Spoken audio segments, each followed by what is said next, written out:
Java development kits.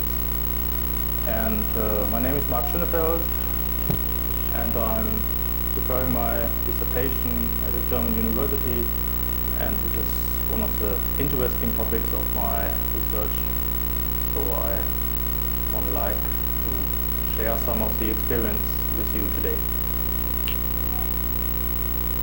So, motivation introduction is the first part of the agenda, and nobody sees nothing here. Oops.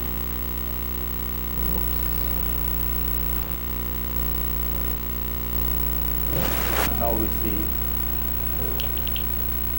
what. So, hunting flaws in JDK, that's the topic today about my speech.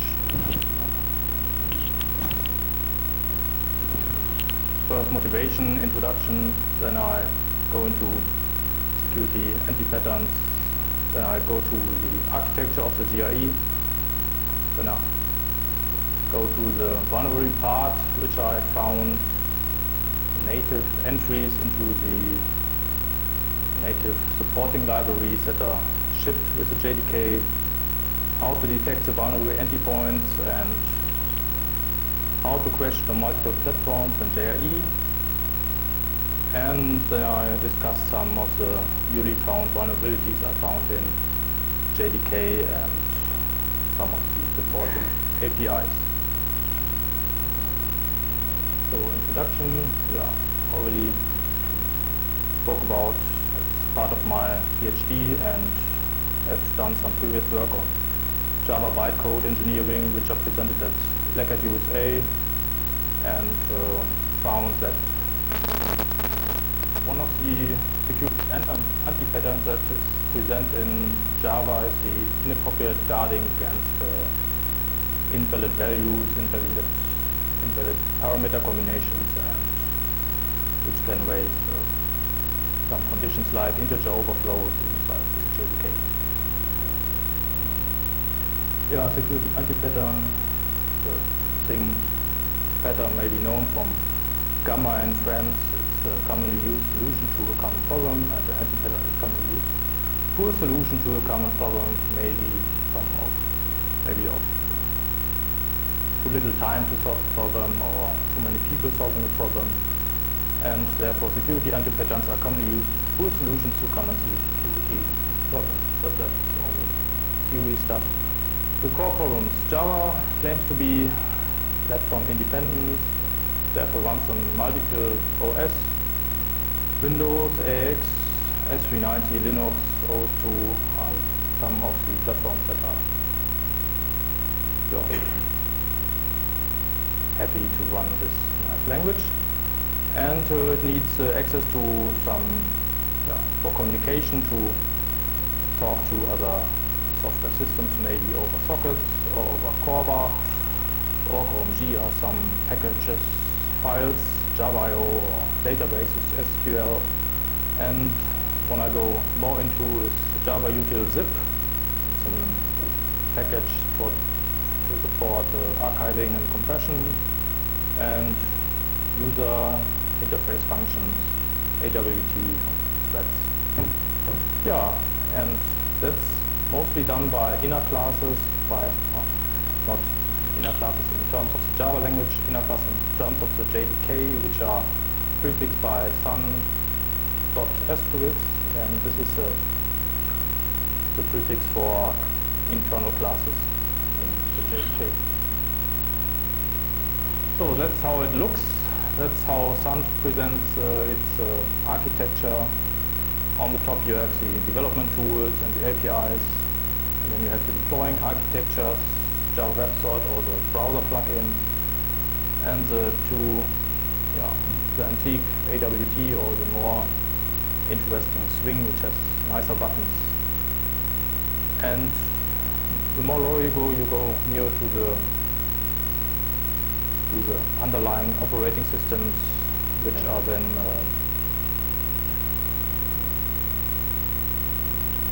attached via interface, the interface specifications, the JNI, the Java native interface. So the bindings, how is it done? How does the Java language talk to the underlying OS? It's via the virtual machine. and the Java native interface is the specification that connects Java classes via some special binding modes to the underlying native functions. So if you take one of the libraries which are supplied with the JDK, you see that they are all prefixed with _Java and then the class name or the method name, and this is a name that is also transferred into Java by the JNI. Yeah, already told that. Provides public API, so the native interface of Java provides public API to Java runtime environment, connects Java code to native code to the JVM, and allows native code via the invocation API to access the JVM. If you have a C code, you can start a JVM via the JNI interface to run some Java stuff. Lotus Domino, for example, does it. So the Java native interface, how does Sun see it? It's for programmers who are experienced programmers who want to write native methods or use the invocation API. So the OS abstraction layer, how is it? What does it consist of? What are the parts? So it's the Java files that are visible to the programmer, and a lot of some classes that are supporting classes, interfacing classes. For example, a special UI toolkit implements some interfaces that is described in a Java class, but the implementation is done in some class. And the corresponding functions, the native functions, they are implemented in native code and located in a DLL in a Windows case, or in a SO in Linux or whatever AIX distribution. And if you code with JNI, you have some nice advantages. You have no sandbox, and you can access some fields that are maybe not writable via Java code. For example, you can write the internal field in integer objects, so you can give back integer objects that are normally not writable.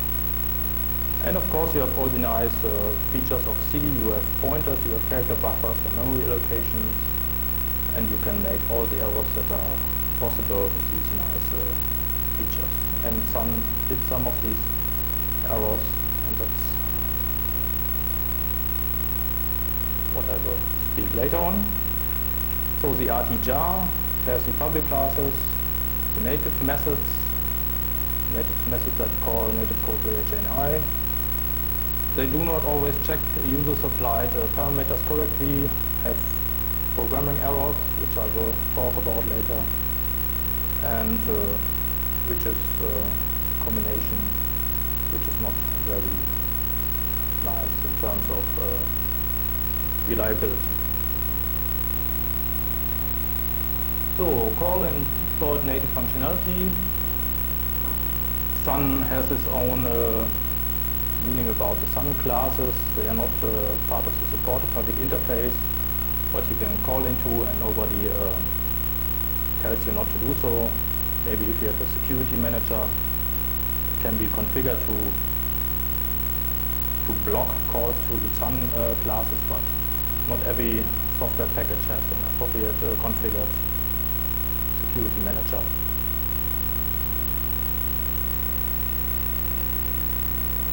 So there's no guarantee that the Sun classes are protected against the invalid parameters. So if there's an exception, it's okay. But if they crash, all maybe your application server or your Lotus Domino or your Code Fusion or whatever is down, and maybe not so good for your company or the website. there's a check, startup check, xcheck JNI, which sometimes prevents the JVM from crashing if you have a null value and you get if you have a string and you get a null value, sometimes it notices that this is not a good parameter to take. But that depends on hope and not on systematic approach. Also, if you have programs that use reflection API, can crash if they dynamically create objects, sun objects, sun.star objects. But this is also 100% pure Java if you take the reflection API and construct sun objects. So how does the parameter flow? Through the JVM. If you have exploit.java now seen in the source code, but also in the corresponding class file, you have an exploit Java and you have a vulnerable method. For example, the message util to standard air, and you give it a null pointer. It goes to the class in the RT-jar, the toStandardAir method, which is native, and it has its corresponding entry point in the java.dll. And this null pointer goes directly down to the JVM DLL and causes a nice crash. So this is so easy to invoke some vulnerable method. Just look in the JDK and see how your parameters go down to the native core. So how can it be used for denial of service exploitation, parsing incorrect values from user code like null pointers, overflow parameter combinations can provoke access violations in native code, is an instrument to crash the JVM in browsers, applets, or Live Connect, still supported in Netscape or Opera, Java Web Start. If you have a shared JSP distribution or JSP installation, some people might get access to the file system, insert run some nice JSP, call it, and your website is down. Or EJB, which is a little bit more difficult to deploy, but also possible. Or in Java-enabled environments like Domino, Cold Fusion, they are also vulnerable for that. So how can these library holes be found? These library, they have a special description, they have special bits set in their class files. So my approach was to find the classes which are reachable directly from user code, so they have a public access constructor, have an object type in the signature, and if they are static, it's even more easier to call.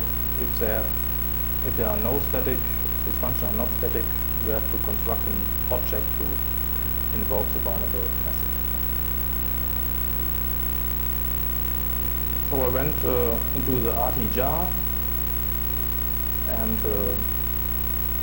wrote a small tool, a native finder tool, and which first gave me a list of all the native functions, and I went through this list and constructed some nice test calls, and some crashed and some didn't. So I tested if they were native, and if they were public, it's even better, and if they are static, it's even easier. And if they have an object type, like a string, you can pass a null value. If you have a byte array, you have problems with initialization in applets. Byte arrays are initialized a little bit later than the first init call in an applet, so that's also nice to try. And for every method found in the first part and in the second part, I constructed a test call with the object type set to null, or I have a large buffer value, or just use a byte, an empty byte block to crash via an applet. So that's the same in pseudocode.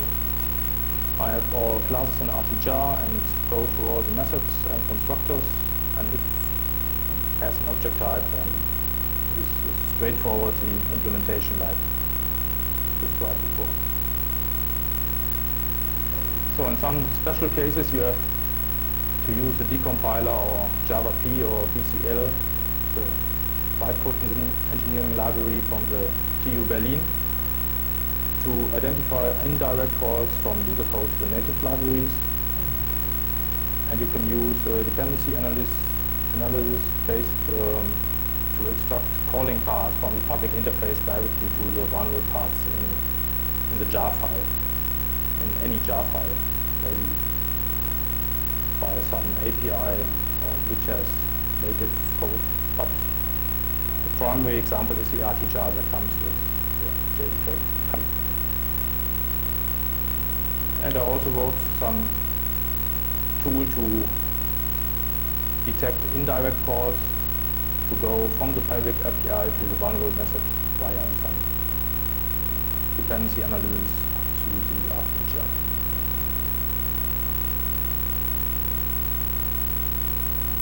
And what I found out that it's a little bit time consuming to write exploit code for every library hole. So I also wrote some tool to generically invoke these methods, and this uses the Java reflection API to test several JDK distributions. For example, if the Sun JDK, does it have the same vulnerabilities like the IBM JDK? I just exchange the path to the Java execution to the Java program, and then I have a list of the vulnerable parts in the JVM from IBM and the vulnerable parts in the JVM from Sun. So what does this reflection invoker give you? It gives you the possibility to create objects on the fly and create it if they have a public constructor, executes methods on these objects, and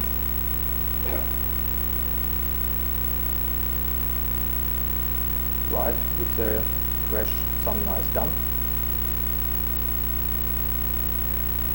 Yeah, and also can be considered as 100% pure Java and not reflected by the disclaimer from Sun, because they don't import the Sun classes. And of course they crash the JVM, so it's not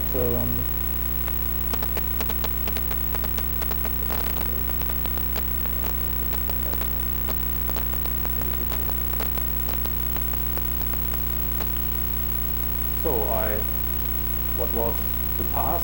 How was the vulnerable point invoked? I created a generic object. First I found the class, sorry. I found the class, I had the name of the class, found by my native finder tool. I inserted the class name. Then I created an object of this class. It was a non-static class, a non-static method. Then I get the available method. If I have the name, I don't have to get all the methods, I just can invoke the method directly. So this can be shortcutted. So then I invoke the operation, and then it is down. The JVM is crashed, and it's proven that this one of these calls is maybe invoked. So what are the classes that I found? I found several classes inside the Sun packages that are not guarded appropriate against invalid parameters.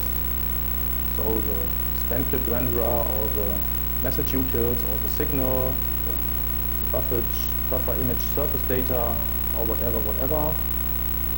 And we see that a lot comes from legacy AWT code, which maybe some people never touched again after they first deployed Java.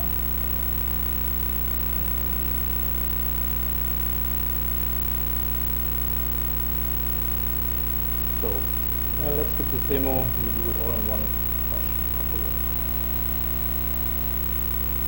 So if I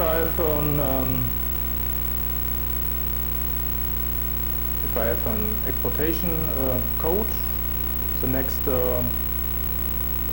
approach was to use it on multiple platforms and see if Java, which runs on every platform, also crashes on every platform. And I use this small routine to see the effects on the different platforms. So I went through several JVMs, like on Windows or AIX Solaris, Linux on 2 platforms, and IBM on USS. And you see that it wrote some nice dump on Win2K, and this is the IBM JDK that crashed also with the same bytecode, with the same class file, but also gave me some nice dialog box, so I also was informed that it crashed. So also IBM JDK 131 is vulnerable, Sun JDK, IBM Linux 390, not very verbose, just says segmentation fault. And the largest dump was written on 0390, which gave me a 40 megabyte dump file, and which told me that the JVM crashed. So what's the sense of that? If you write the DOS exploit once, it crashes everywhere, and there's no quality difference between the versions in terms of that. Once one crashes and one-for-one crashes, and vendors don't have a great difference, and the platforms, they don't have any influence on these vulnerable points of the JVM. And there are some security, let's go to some application of Java, so web servers like Tomcat. They have some security flags, but these security flags have no effect if the JVM is called by a JSP with these methods and with some nice parameters. It also crashes. Some calls are blocked, but not all.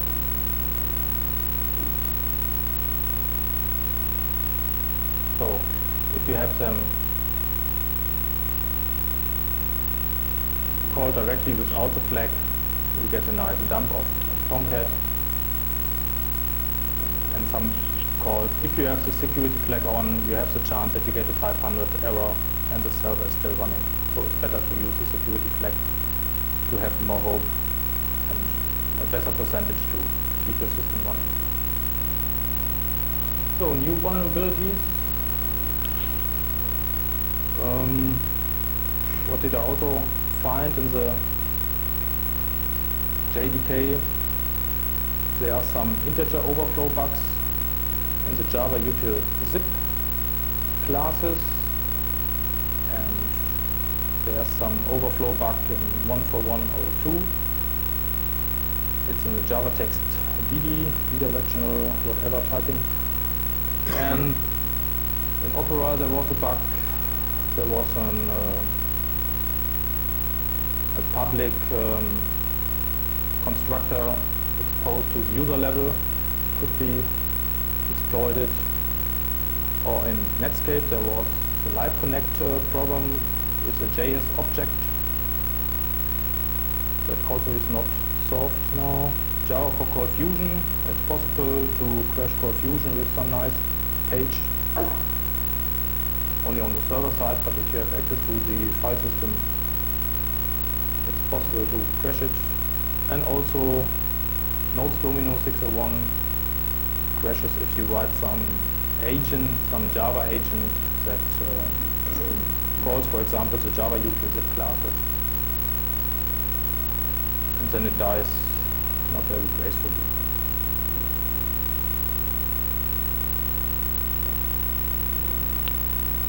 So what was the problem with the Java util zip files, with the util zip classes?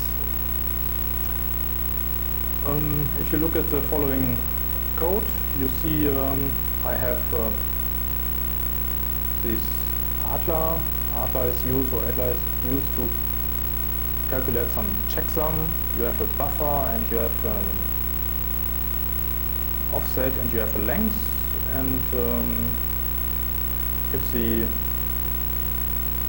length plus the offset is larger than the buffer, then it normally should give some exception, some array index, whatever, too large exception. But there was a missing range check, and there was some overflow condition because the offset and the lengths, they were added. And if you have this integer max value -3 plus a length of 4, you have some very negative Java integer, and this is normally, if it's larger, then it throws an exception. But in this case you have a very small number which is not larger than length, and you go directly to the update bytes method, and the update byte method is the native method, and therefore you have these nice values directly go to the native code, which then crashes. And this is very dangerous because the Java util zip classes are accessible by user code. They are not guarded. If you call this method, it's normally expected that it's okay if the user does it. And they are not only accessible via normal Java programs, they are also accessible via applets or Live Connect, or in third-party environments like Call Fusion or Domino, and then you go, you have a good chance to also crash these environments. So there are some more functions which are coded in the same way that the Adler32 update function was coded. I reported that to Sun on the 3rd of March.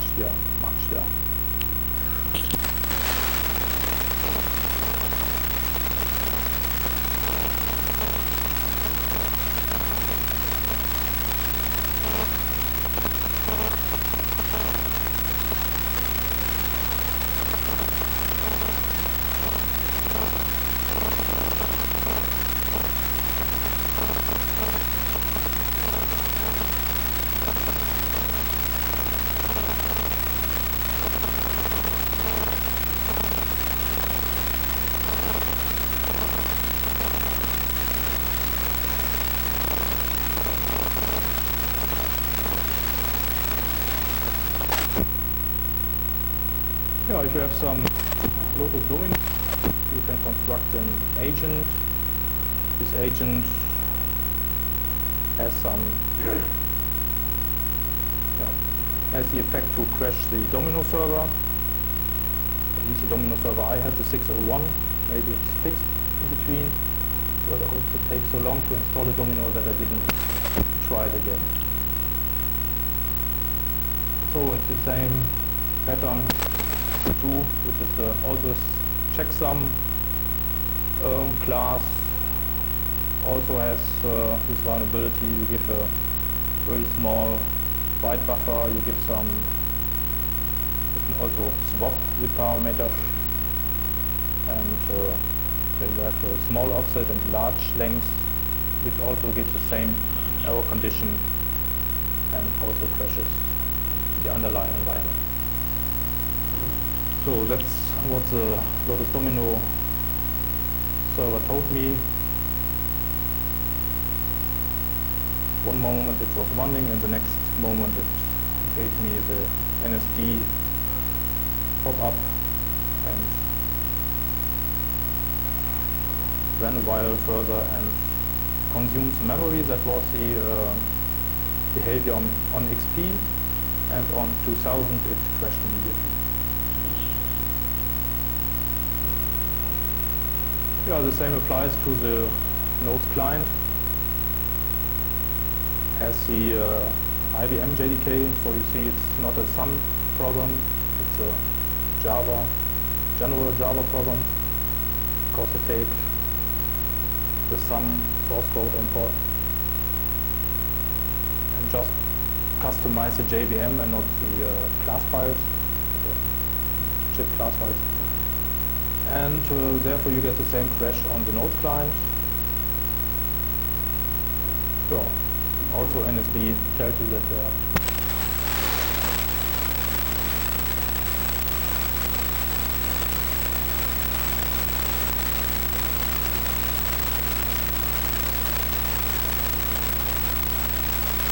so the same applies to Cold Fusion. Ships with a vulnerable Sun 131 JVM. There's still a problem with Sun 131. There's no fixed level for 131 that is not vulnerable against these problems. I spoke to some that told me that fixed level 09 will be fixed with that, but 08 or 07 they are still not fixed. So better. If you don't want to be vulnerable against this problem, you better upgrade to 14102, which is the first version that has not, that is fixed and has the integer overflow condition being removed. Yeah, you can also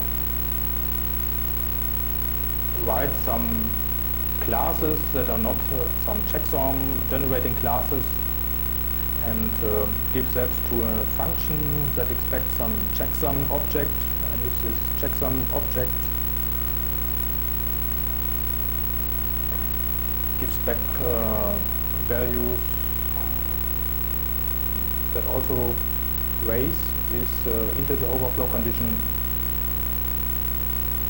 there are some more vulnerable classes inside the JDK that can be used for exploitation, like the checked import stream, which depends on a checksum class to be processed. Yeah, there's also the same pattern in the JVM 14102, which is still out. That's a bidirectional typing, and you give it a buffer, and you give it some nice high values, and you also get some integer overflow condition that crashes JVM on browsers, clients, application servers, embedded environments, or whatever.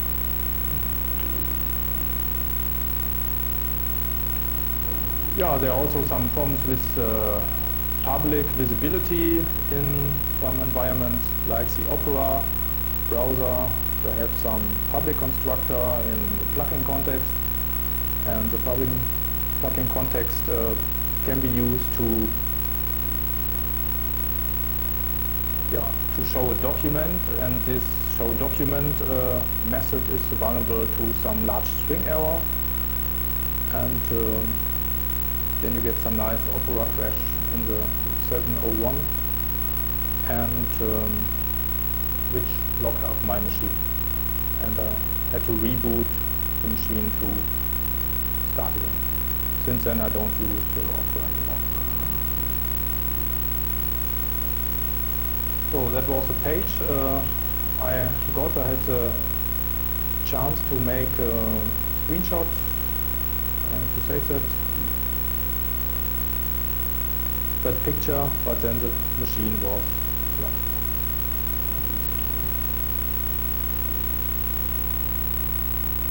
So there's also a problem with Netscape and Mozilla and Phoenix, all these browsers with this code base. They have the JS object problem, which has a public constructor, and the public constructor, if called with some tried out variables, gives a null pointer in native code, and if the null pointer in native code is then evaluated, it gives you some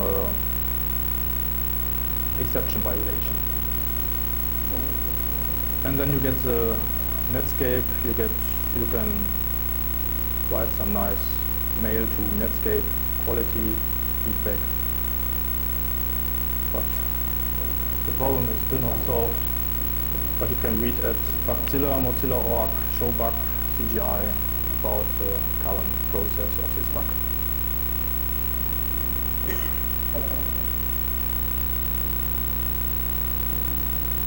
So, what's also very nice is direct memory access. Direct memory access in the Java Media Framework. There was an exploit possibility to directly work on memory with the native byte accessor class, the NBA, and there could be, I constructed some code around that could be used to read memory at a special location and write memory to a special location, and I constructed an applet that jumped out of the sandbox and direct to that environment variables or whatever.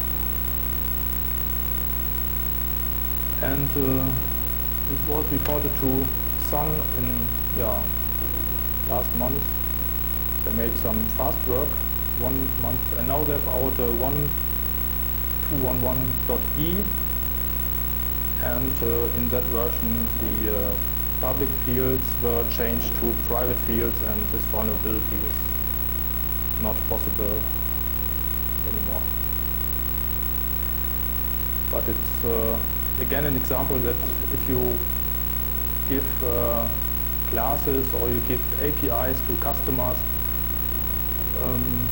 that you should be prepared that public fields can be used for a lot of things that are not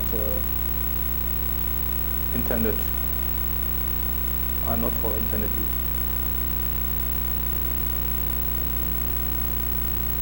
Yeah. Further reading, there was a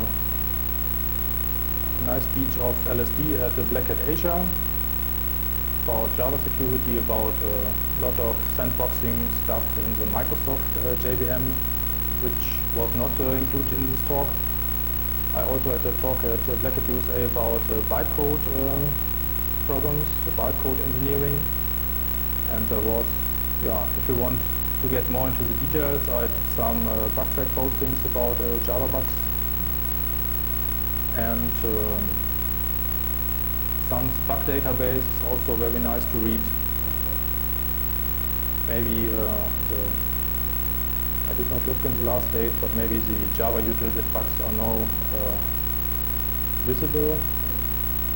And of course, you can find a lot of bugs by reading the JDK sources which are installed as source.zip, and by a lot of readings maybe you find some more of the integer overflow bugs or more conditions that raise problems in the JDK. So I will put the tools on my website, illegal.access.org, and what's also good to use is maybe a decompiler to go directly into classes if it's allowed in your country. And you can go to the Jakarta Apache project. They have some nice library to inspect, to manipulate and walk through class files or inspect APIs in the way I did it. And if you want to see what kind, if you have an API and native libraries, you can use some library inspector like the depends from Microsoft to see the exports and go from the exports to the corresponding Java calls and find the vulnerable parts via that method. So, are there questions? And maybe I have answers? Yeah? Do you call private message to a question, or do you have to like give options to the AVM to not be the public private section? Well, the reflection also corresponds to the visibility that is used in the JDK. So if you have a private constructor, it doesn't work. And the other question was, when you, I know some of the exploits when you get stuff in the constructor. Yeah. Does it also work outside of the constructor? Because like I know that as an exception is done in the constructor in C++. Yeah. If it happens, if you re-exploit from like somewhere else, it works. Well, the update method in the CRC32 and the idler class, they were not in the constructor. And it doesn't make any yeah.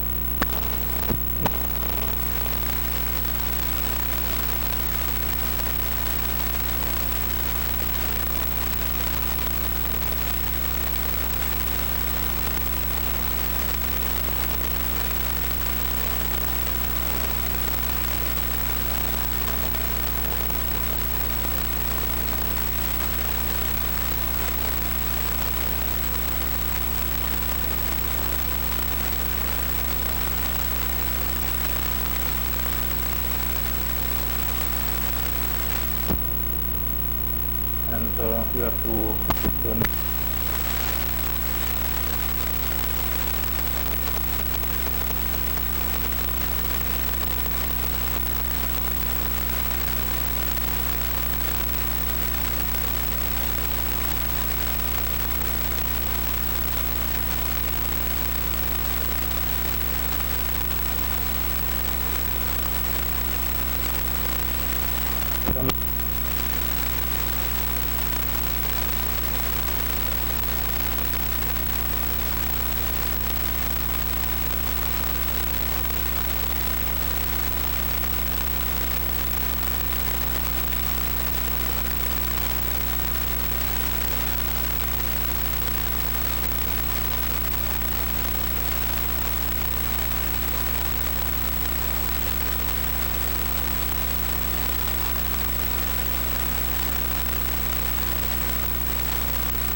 it was just some like annoying attendee just trying to harass me.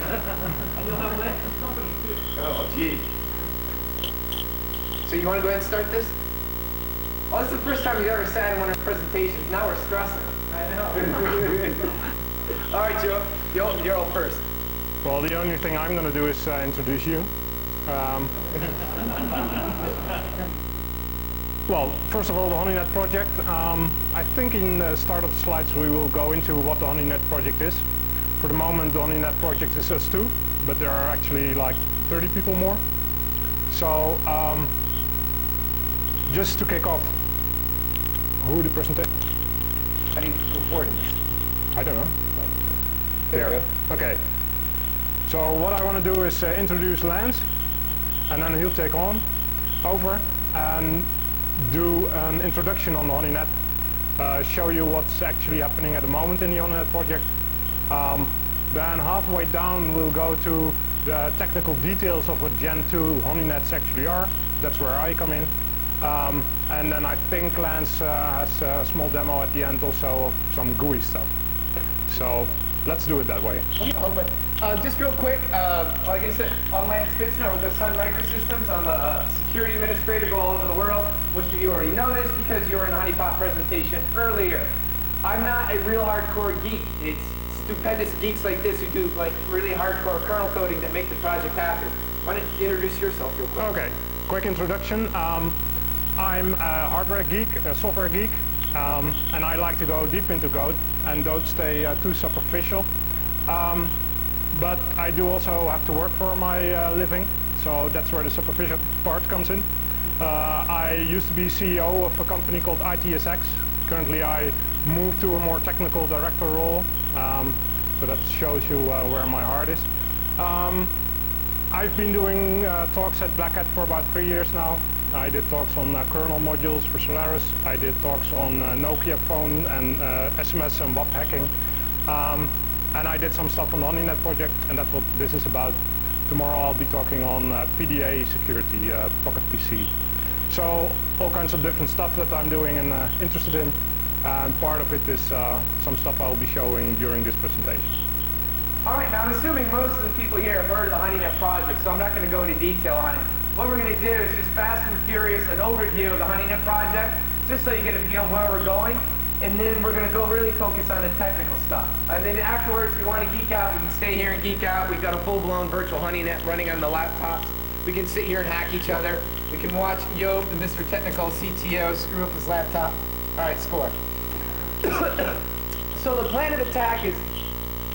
All right, screw this. Don't move, don't move. So we're going to go high level, then we're going to go geek talking about some of the latest stuff on the HoneyNet stuff, specifically CVAC2 and the Research Alliance. All right, next slide. All right, start with the project. All right, the biggest problem we have, and I mentioned this earlier, is this. The bad guys have the initiative. They can attack us whenever they want, however they want. And we don't even know who the enemy is. How can we defend against the bad guy when you don't even know who he is, how he's going to attack, when, where, or why? The possible solution is this. All right, cool. HoneyNet project. We're an all-volunteer organization designed to do just that. Learn who the enemy is, learn who the bad guy is, and then share with you folks and everybody else everything we learn. It's an all-volunteer organization made up of members of like Joop. Joop does not get paid to develop all this code he's about to demonstrate. Everything we release is open source. It's just because we want to learn and help other people learn. How we do this is deploy networks around the world to be hacked. Stupid cable. Well, you can say, yeah, there we go. We actually have a mission statement. The mission statement is to learn the tools, tactics, and motives of the Black Hat community and share those lessons learned. I think that's really important to share. That's what we're really into about. How about you hold and I'll just... No, it's fine. It's working? All right. Like that nice sick hue of green. This is how happy you're going to look after drinking Jeff's free booze. How long is it free? 2 hours. All right, so yeah, 2 hours to drink as much as you can. We actually have 3 goals. 1, develop awareness. The vast majority of this internet community does not know they're a target. They don't realize they're getting scanned 10, 20 times a day. Then there's this what we have to do is generate awareness that they are a target. Now for a very small percentage of the community, including everybody sitting in this room, you are aware of the bad guys, but you want to learn more. We help them we strive to help you learn more. And finally, there's a very small percentage that want to deploy their own honey nets. We share our information with them to develop their own research. We started in '99 as a formal mail list. It wasn't like, let's form this great project and try to do research. We didn't even call ourselves HoneyNet Project until June of 2000. About June of 2001, we actually incorporated as a non-profit entity. So in other words, at least in the United States, if you donate anything to us, it's tax deductible. And then finally, in 2002, we started something called the Research Alliance, where we go ahead and we start bringing organizations together from around the world. The value is we're totally open source. Everything we develop, we share with the community. So we research not only our tools and our technology, but our findings. Everything we capture is happening in the wild. There is no theory. We're made up of security professionals from around the world, so we get both a global perspective and a very mix. You have Yo, who's a kernel hacker. We have PhDs in psychology. We have profilers. We have linguists. We have statisticians. We have just about everything you can find on the internet. Finally, we have nothing to sell. We have no product. We have no service. So we really have no agenda. In other words, we don't have anything to provide, so the data we do give you is pretty unbiased. We like to think you can take it for what it's worth. Next slide. Okay. Maybe we should have done this from my laptop. So really what you can say is we have a pretty crummy business model. Now, here we go. Go on to the next one. That's a nice machine. Doesn't this give you a real warm and fuzzy about its kernel coding capabilities? Can't even get a freaking Macintosh to work. Yeah. So, like I said, for 501c, we actually have a board of directors now, including Bruce Schneier, Jennifer Granick, George Kurtz, really diverse set of skills, and we work virtually from around the world. We probably meet about once a year. Go ahead.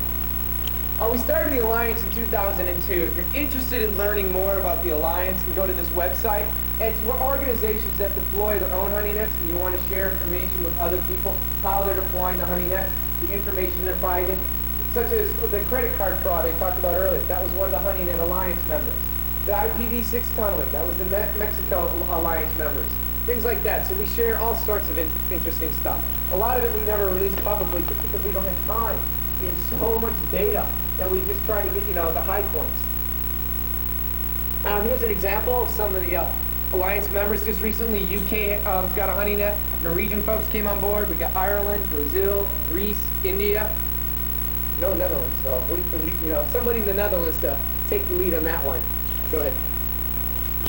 All right, now we're going to do now a little bit of HoneyNets. I'm going to give it up, and then I'm going to let. What is a honey pot? Earlier presentation, we already really covered it. The security resources value lies in being probed, attacked, or compromised. It's something you want the bad guys to interact with. It works on the concept of having no production value. So it should theoretically see nothing because nobody should interact with it. If anybody does interact with it, that means they're most likely malicious or unauthorized activity. That being a honeypot. The advantages to honeypots are quite a few. They collect very small sets of data, but data of high value. So instead of getting 100,000 alerts a day, and I know organizations that get 100,000 alerts a day, you maybe only get a couple hundred, but it's all real high value because there's really no false positive. Anytime the bad guys are interacting with your honeypot, you can be pretty much rest assured something bad is happening. We can also catch new attacks, something a lot of times IDS systems might have problems with. Work in encrypted or IPv6 environments. And really it's conceptually very simple, and you can run a honeypot on an OC12 network running nothing more than off of Pentium, 64 megs of RAM. So resource-wise, it's pretty cheap. Now there are disadvantages with any technology. The main ones here are, it really has a limited field of view. Honeypots only see what interacts with them. They're not going to let you know when somebody else is interacting with some other system. Also risk. This is very true, especially of HoneyNets. HoneyNets are not for everyone, though. High-risk systems. You're letting the bad guys into your doorstep. They can turn around and do damage. So with low interaction honeypots, what we talked about earlier, this is not a great risk because the bad guys don't have a real OS. Now, in this presentation this afternoon, you are dealing with fire. Sooner or later, a honey net's going to get whacked and it's going to be used to hurt somebody. Sooner or later, we're going to see in the video, somebody's going to screw up. I'm just hoping it's not me. But you're dealing with fire. But it's really cool fire. It's a lot of fun. That's some examples of honeypots. Honeybee, open source. Spectre, Mantrap, NetBait. These are all things we talked about this morning. Honey nets are nothing more than one type of honeypot. Keep that in mind. People think honey nets is something different. I always get people come up to me and go, should I deploy a honeypot or a honey net? Well, honey net is one type of honeypot. It's just it's the most complex, but it's also the one that can do the most. Here's an example of honeyd, monitoring unused IP space. You guys saw this slide earlier, so I won't spend too much time on it. Finally, if you're interested in honeypots, this is where Lance pimps his book. If you're interested, I've got 1 or 2 copies here. You can take that. It's the only book out there I know of that's on honeypots, and it's really recent, so I like to think it's really up to date. If you're interested, you can learn more at the website trackinghackers.com. Now let's shift gears into the specific honeypot, honey nets. Like I said, it's nothing more than one type of honeypot. It's a high interaction honeypot, high interaction because we provide real operating systems. Its purpose is to collect information. Now people go to me, what's the value of a honey net? Why would I want to deploy one? It collects information. That information has different value to different people. Law enforcement might want to use this to identify somebody, track them down, and prosecute them. Governments might want to use this for early warning and prediction to learn when somebody's about to do something nasty to their infrastructure. Security research organizations such as ISS or Symantec might deploy honeypots to learn about new tools or worms on the internet. Research universities might deploy honeypots to test new security technologies or develop their forensic skills. Different organizations have different value for that information. All honey nets do is collect information. It's up to you to decide what to do with it. The Honey Net Project uses that to learn about the bad guys and share it. It's architecture. It's not a product. You can't buy a Honey Net, download it, license it, and install it and run it. It's a network of computers you have to build. It requires some skill and a lot of time. Then you just simply populate it with systems. Just like you create a fishbowl. Put whatever you want in the fishbowl and then watch whatever happens with it. How it works. What we do is this, is we create a highly controlled network where we let the bad guys come in and we capture everything they do. How we capture everything they do is what Joop is going to talk about, because it's very difficult to capture what a bad guy's doing when he goes encrypted. And you have to capture everything he does without him ever knowing it. That's the hard part. Capturing keystrokes is easy. How do you capture it, collect it, send it to a central log system with the bad guy never knowing? Distributed hundreds of them all over the internet. We also have to control them. In other words, they come in, but we got to contain what they do outbound. Once again, without them knowing. We talked about a little bit about that earlier. If you're interested, this is where you learn about honey nets, paper/honeynet. Just last month, we released a detailed paper on our Gen 2 technology, which covers in detail what Joop is also going to be covering. Okay, I'm just going to talk about this and turn it over to Joop. 3 elements to a honey net: data control, data capture, and data collection. It's listed here. Data collection you don't worry about unless you have more than one honey net. Very few organizations have multiple honey nets distributed around the world. We're one of the few. Data collection defines how you collect that information. Data control, how you allow the bad guy to come in, but control and contain what he can do outbound without him harming other people. You have to let him do something, else he won't learn anything. But how do you contain him from not hurting other people? And then data capture, like we said, how do you capture everything they do without them knowing? So what I'm going to do now is going to turn it over to you. Is this Okay. Yeah. And I'm going to play Vanna. I'll go ahead and press the slides and you go geek. And make nice sounds with it or something. Yeah, no doubt. Okay, first of all, I'm not sure if I'll match Lance's volume. So if anyone gets hearing difficulties with my volume, then let me know. I'll try to do something about it. That's how that happens after 4 years of tanks, being around tanks. I'm deaf as hell, but you learn to talk loud. You never told me that was the reason. Yeah, Okay. so you get around, they're loud, boom. Okay. Gen 2 technology. Lance described what you try to do in a honeynet. It's capture and control. First of all, the control part. One of the difficult things and one of the more, how would I say, rudimentary things of the earlier honey-nets was how do I control what a bad guy can do in our network. So the rule that was devised was 10 connections outbound within an hour, something like that. That's allowed and anything else is blocked. Well, obviously it's a very crude rule if you are trying to contain bad things going out, because I can hack a system with one packet going out. That could be enough to compromise a complete system. Think of the slammer worm. So you don't really want any packet going out actually hacking another system. You don't mind them going out getting their tools, and you don't mind getting them out for their chats. Actually, you're interested in that. But you don't want them to go out and do anything nasty. So, yeah, well, anyway, what I was going to say for the setup that you saw, in this case, the firewall is the thing. It's a plain firewall with an adapted rule set that I don't think was even interactive with what was happening. It was a static rule set in the firewall. Yeah, this was based on Checkpoint Firewall 1, so it's a layer 3 router. So it's standard software, but also static configuration. So now we get to where we're moving to. So what do you want? First of all, easy to deploy is also important. The more complex it is, the more easy it is to make mistakes. So you want to have an easy and deploy system.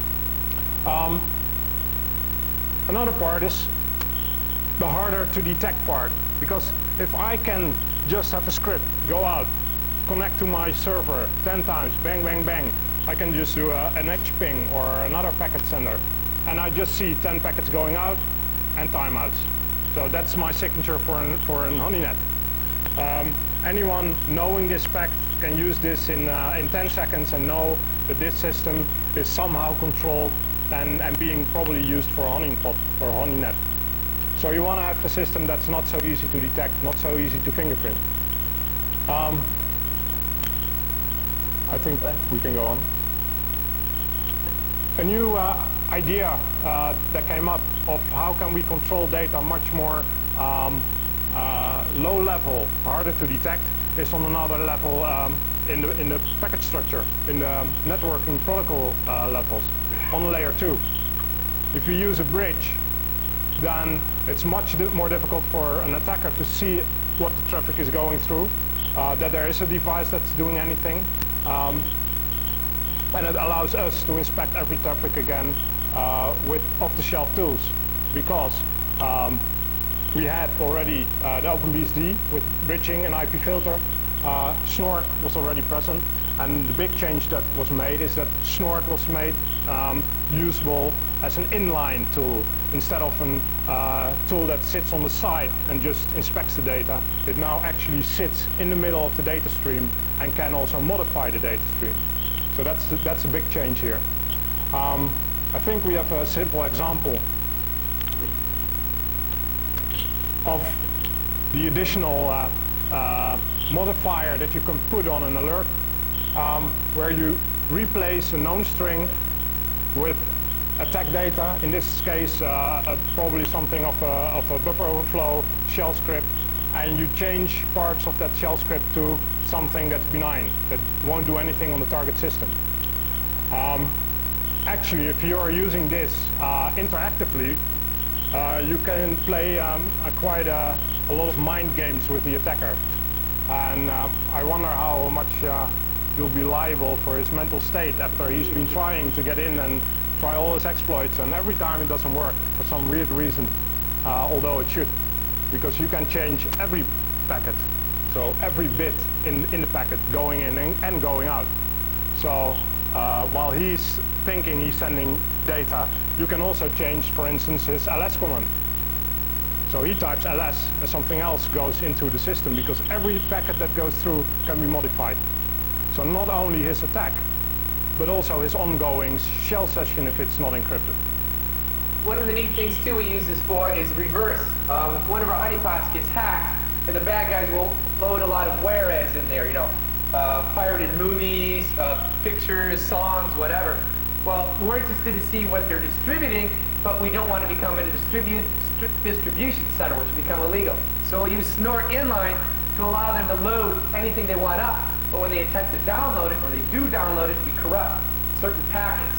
So they download, or they upload a movie, and then they download the movie, but when they download the movie no longer works because we've disabled the capability of the movie. We've flipped some bytes. There was a question in the back.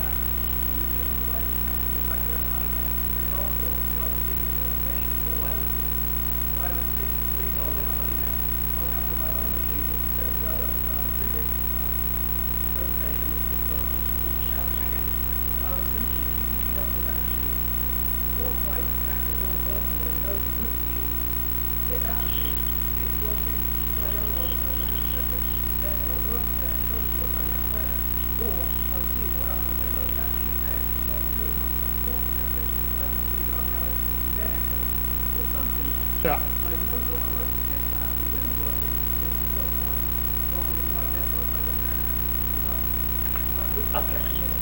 Okay. You go ahead. I'll repeat the question just for recording sake. The question is, if you're modifying anything in between in a stream, and you can have control on both sides of the stream, so the attacker in this point is already in, then the attacker can detect the modification somehow.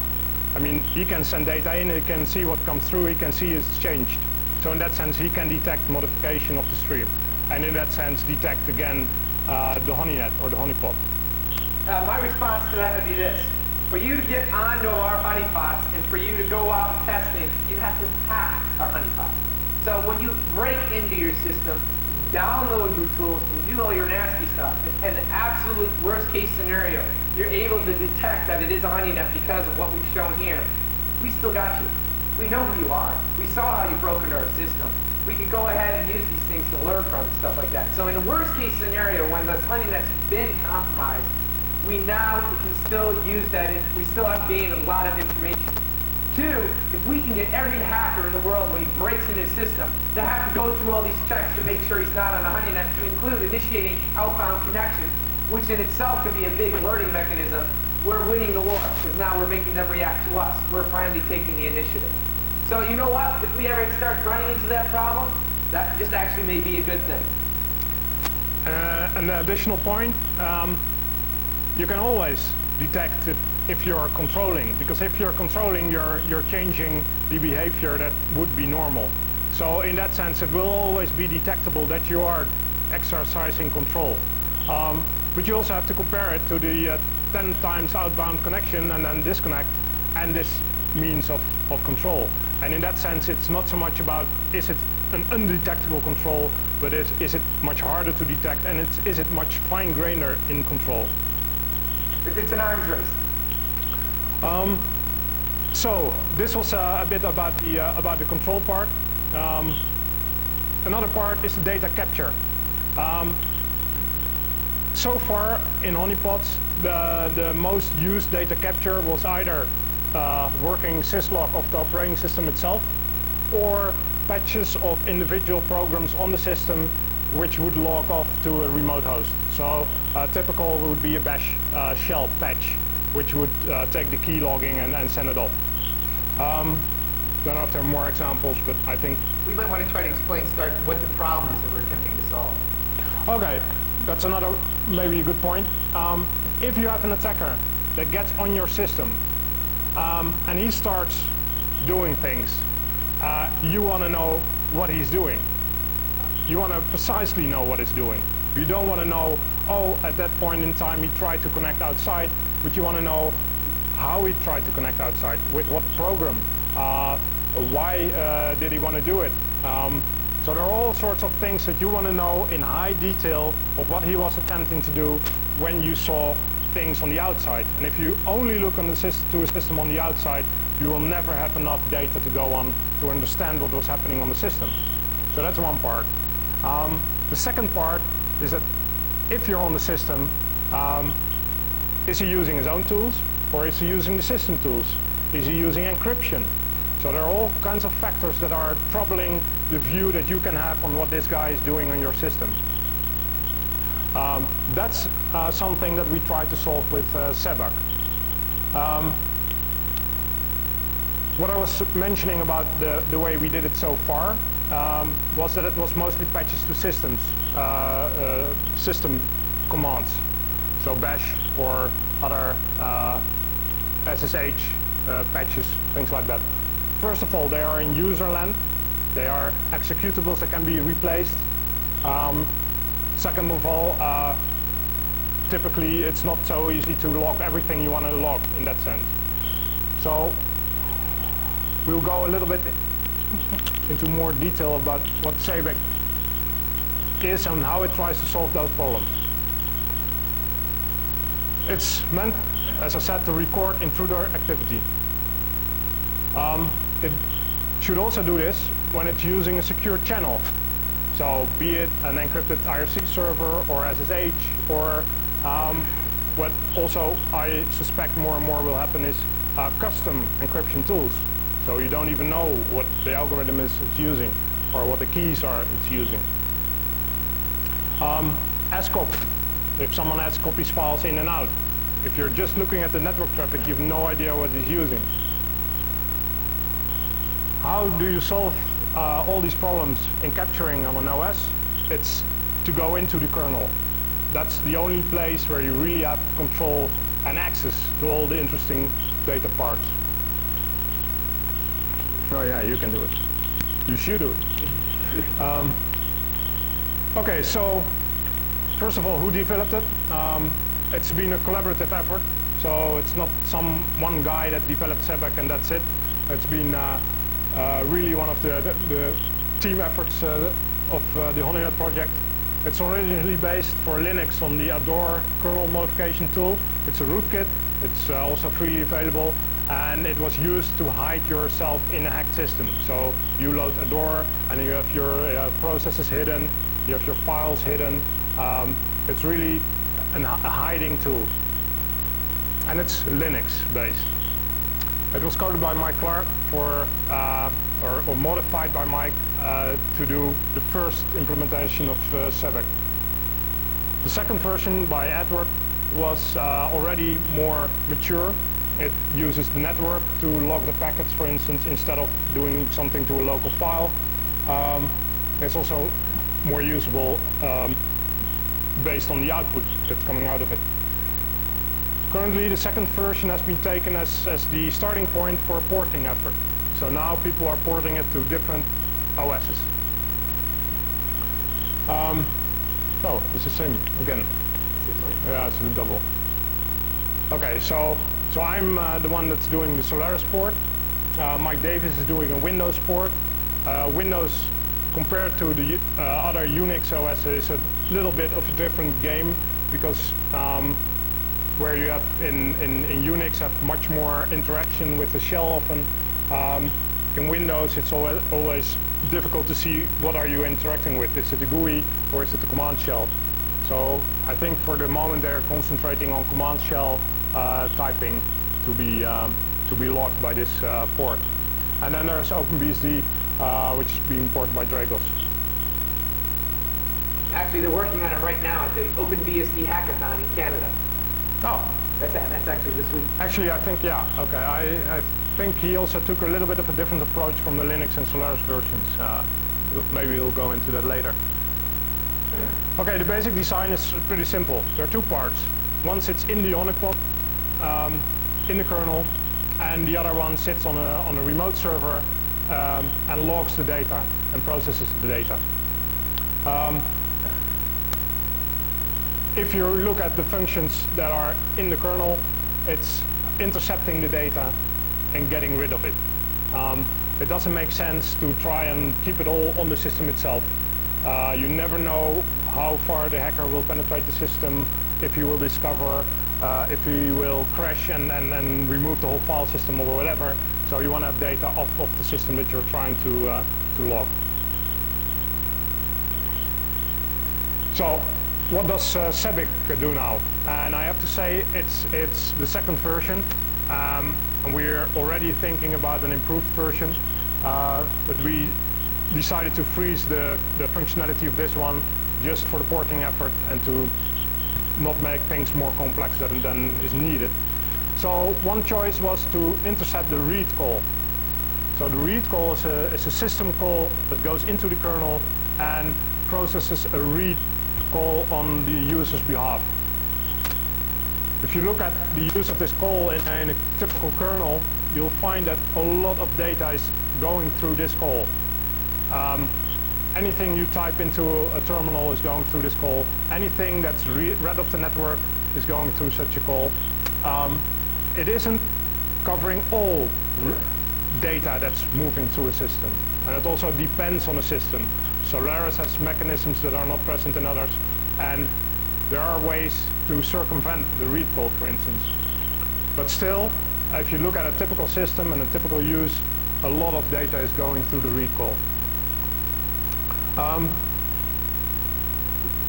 Currently, by some heuristics, data is selected by the server side, so by the kernel module, and then it's exported over the network.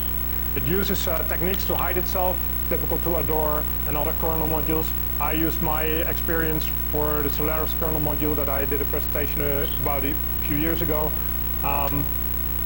Just whipped up some modifications to that. And if it's loaded, you don't see it in the module list, you don't see it present, you don't see any interfaces special for it, there are no interfaces for the user, there's no user control command tool on the system. It's just you load it and from that point on it's running. You can't remove it anymore, and it's pretty well hidden. By putting it in the kernel, you don't have any way to trace your own programs to see if they are being patched. So it's not possible anymore to look in your bash and see if there's someone logging your key stroke somewhere. So it's much more difficult to figure out. Question? That's a good point. If you reboot the box, will then reload this module? Actually, at this point, no. Although for the Solaris kernel module that I presented a few years ago, I created such a module that would fully reload itself also into the kernel. And you have to remember that this was an attacker module that I wrote. So this was a bad guy's module that you could place on a system to hide yourself, and it was meant to show the risks of trusting things like tripwire, because it would circumvent tripwire. But it also would recover from a reboot, because it would modify some files and then hide that fact that were used during the booting process.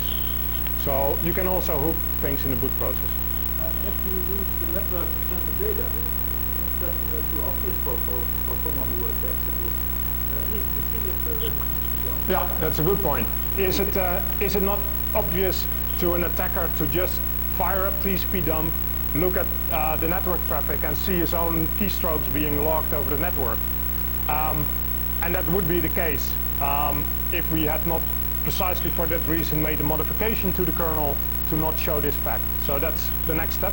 I just think that's the slide. Oh, you already changed. Thanks. What the module does, it creates its own Ethernet frames, sends it directly to the Ethernet driver, and sends it off the network. So that gives it full control of the content of the packet. So you can also modify Ethernet addresses, you can modify, even make it non-IP. So it wouldn't even be recognized as IP traffic on the network, because you have control over the Ethernet header. We use a special tag in the Linux version. It's only 3 bytes. I chose to just configure the whole source MAC address as the tag field that's used by the kernel self to filter any packets out of the loop so the user won't see it. So even if you have 2 Ethernet cards and they're on the same network, and you would send out on one and you would be sniffing on the other, you wouldn't see this packet anymore because all the network interfaces are pre-configured with this filter. Question?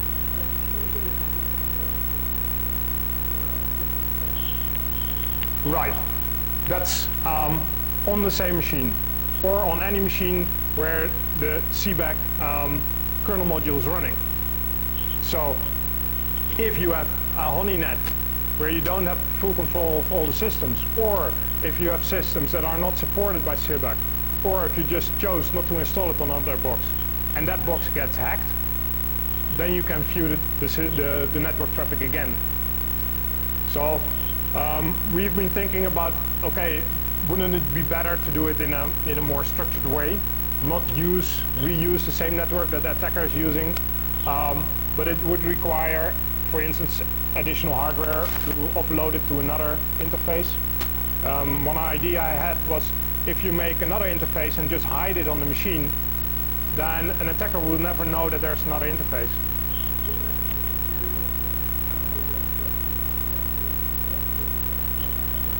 Serial port's great, but what happens when you deploy 100 of these? No, we're trying to make this as simple as possible so you can literally deploy hundreds of honey nets. So we did look at serial cables because they're easy, but we're looking for economies of scale. But it's an option. I have to say it's not an option that's built in, but typically, of course, any device or any means of output that you have available, you could use for offloading the data. Of course, you have to have a system on the other end that's capable of making sense out of it again, which I come to later for this kind of implementation. Also, at some point, and that's also an issue that maybe requires more interfaces, for instance, is network load. How much data are you prepared to offload of such a system? Because, as we said before, you're interested in as much data as you can get. Now, typically, if you look at an OS or even a trusted OS, the capabilities of turning on logging to an extensive amount where your disk is full in like 10 minutes, it's already there, but no one is using it. Why? Because your disk is full within no time. The same goes with this. You can log an enormous amount of data. You get lost in it. And the question is, yeah, how noticeable will that be in traffic load or whatever? This is a configuration example. It doesn't amount to much. You can set the destination IP Ethernet address. Currently, the packets are built as UDP packets.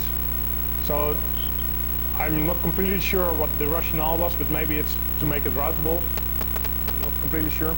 Routable and simple. Yeah, but because you wouldn't have needed any protocol. I mean, if you've got a sniffer on the same network, then anything would work.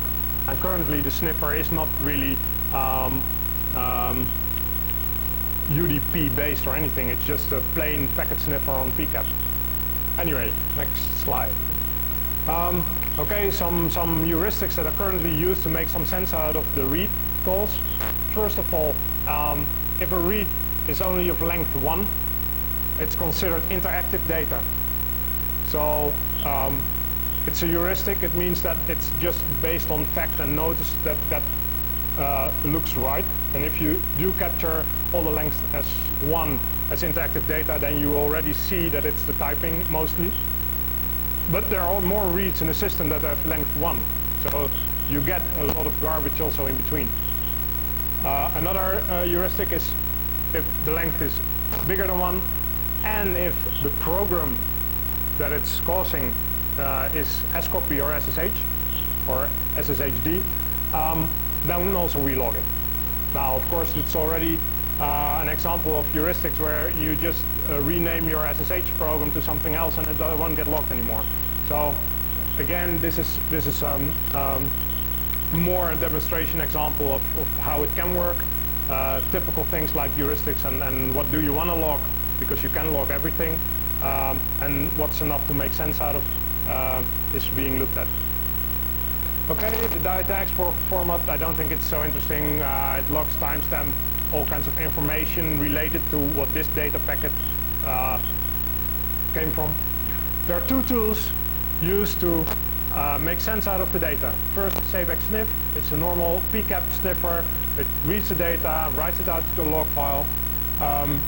And then another program, SB dump PL Perl script, is used to inspect the data and make sense out of it. So it combines all the single packets with one character to strings. It can make sense out of the protocol exchange around an scopy, so it can retrieve the file. Basically, it's just an interface which is also very much in development to make some sense out of the data. Okay, now we have an example. There are loads of slides with an example, but we also have a system set up. So I can show a little bit of how it works and what happens if you fire up a Solaris box and then on another box you fire up the sniffer. Yeah. On the laptop here, we have full-blown Gen 2 virtual HoneyNet running. We're running VMware GSX on a Linux laptop, Red Hat 7.3. So what we have here is Solaris 686 2.9. Solaris 686 2.9 running in here. But I'll let you explain what's what. I have no idea. Is this readable? It's probably not readable to the people in the back. Let me see if I can make it a bit bigger. And it's very interesting afterwards too. VMware, I'm sure many of you are familiar with. The advantage of VMware GSX is there are multiple operating systems at the same time. I often run 5 operating systems on this computer. Actually, you can get 5 running at the same time. Typically Solaris, OpenBSD, 2 flavors of Windows, and Linux. All in Windows XP and Windows 2000. I'll run Windows 2000 whenever I want to test the game. In fact, it's the Digital Green that put out a vulnerable Windows 2000 system out on the internet, on their own connection. It was hacked within 8 hours of Code Red. Code Red is still flying around out there. What's even worse, something that was hacked by Code Red, and they're using scanning the internet, so people that are vulnerable to Code Red found somebody in my honeypot and attempted to hack them. My stored inline quad and blocked it. So people are still vulnerable to Code Red on the internet, which is really quite shocking. Shocking and scary. Okay, we have some demo blues here, but I'm trying to resize the screen. So what he's going to demonstrate here is we've got a Solaris 2.9 honeypot infected with CVEC2. And he's going to demonstrate how he's going to go there and encrypt it. CVEC2 is going to dump all the wire so he can sniff them and recover those keystrokes. And theoretically, the bad guy would never know what's happening because CVEC2 says in kernel mode, if any packet has this source MAC address modified, you can't see it. There's one added benefit to this.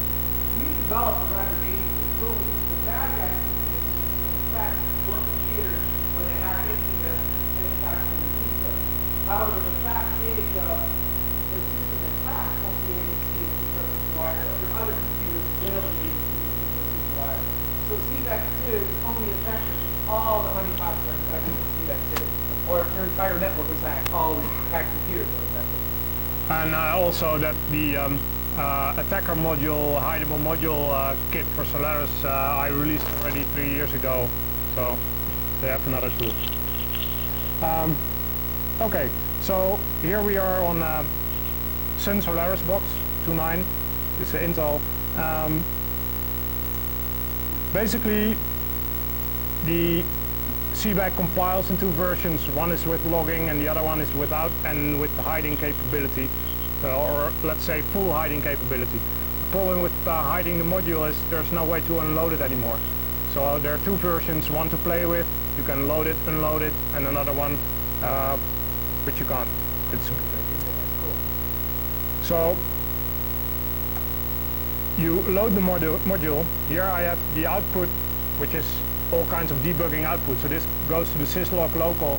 It's not meant to be used in a production system, of course. Here you see some information about its configuring itself on the network device. It's using a feature that Solaris has, which is called auto push. Actually, it's a streams module, and streams modules can be auto pushed on streams devices.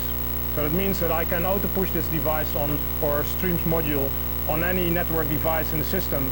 When you open it, automatically my module gets pushed on it and will do the filtering of the MAC address. and then I filter all the IOCTLs that you can use to inspect the stream. So one of the things you can do is through conf. So for my TTY, it will tell you that there are 4 streams modules on there: TT-compat, LD-term, P-term, PTS. I can do the same thing for the network device. And if I wouldn't have done the hiding, you would have seen CBAC here also mentioned.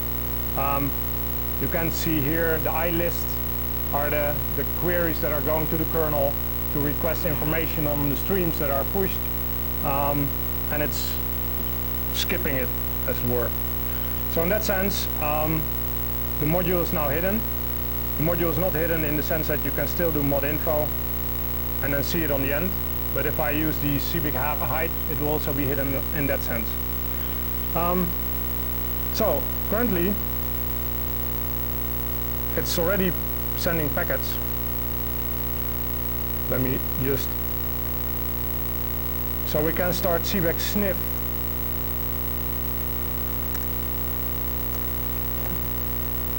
And to check that it's actually sending packets. So every enter of mine now will result in packets in the sniffing tool. So I hide this, then I go to yet another window, this one. And what I have here is a little modified tool which can process the output file. Now, I made this module quickly, and I chose to use the IP address localhost 127 for both source and destination. So you see packets going on the network, and I can show you the packets also, I hope. No. Here. So here you see packets going from